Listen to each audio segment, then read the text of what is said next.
విశాఖలో ఐటీ దిగ్గజ సంస్థ ఇన్ఫోసిస్ కార్యకలాపాల ప్రారంభానికి ముహూర్తం ఖరారైంది. Rushikonda IT park hill number 2లో భారీ భవన నిర్మాణం పూర్తయింది. దీంతో ఈ నెల 28 నుంచి కార్యకలాపాలు ప్రారంభించేందుకు ఇన్ఫోసిస్ సన్నద్ధమవుతోంది. గతంలో శాటిలైట్ ఆఫీస్ పెడతామని ప్రకటించిన ఇన్ఫోసిస్ ఇప్పుడు డెవలప్మెంట్ సెంటర్ గా అభివృద్ధి చేసింది. తొలి విడతలో 650 మంది సామర్థ్యంతో సేవలకు శ్రీకారం చుట్టింది. త్వరలోనే 1000 మందితో సెంటర్ నడిపేందుకు సిద్ధమవుతోంది. రాష్ట్ర ప్రభుత్వం బీచ్ ఐటీ కాన్సెప్ట్ ని ప్రమోట్ చేస్తుండటంతో దిగ్గజ సంస్థలు విశాఖకు క్యూ కడుతున్నాయి. దీంతో సాగర నగరం విశాఖపట్నం సరికొత్త కళ సంతరించుకుంటోంది. రాష్ట్రానికి పరిపాలనా రాజధానిగా మారుతున్న విశాఖ నుంచి త్వరలోనే పరిపాలన సాగించనున్నట్లు ఇప్పటికే సీఎం వైఎస్ జగన్మోహన్ రెడ్డి ప్రకటించారు. మే 3వ తేదీన విశాఖపట్నంలో అదానీ డేటా సెంటర్ కు సీఎం వైఎస్ జగన్ భూమి పూజ చేశారు. 14,634 కోట్లతో ఈ డేటా సెంటర్ ఏర్పాటు చేస్తారు.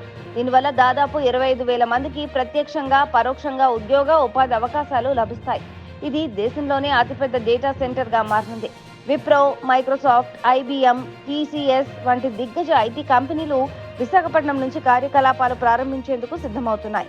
ఇప్పటికే పలు ఐటీ సంస్థల ప్రతినిధులు ముఖ్యమంత్రి వైఎస్ జగన్మోహన్ రెడ్డితో భేటీ అయ్యారు. అతి త్వరలోనే విశాఖపట్నం ఐటీ హబ్ గా అవతరించనుందని ఐటీ అసోసియేషన్ ప్రతినిధులు చెబుతున్నారు.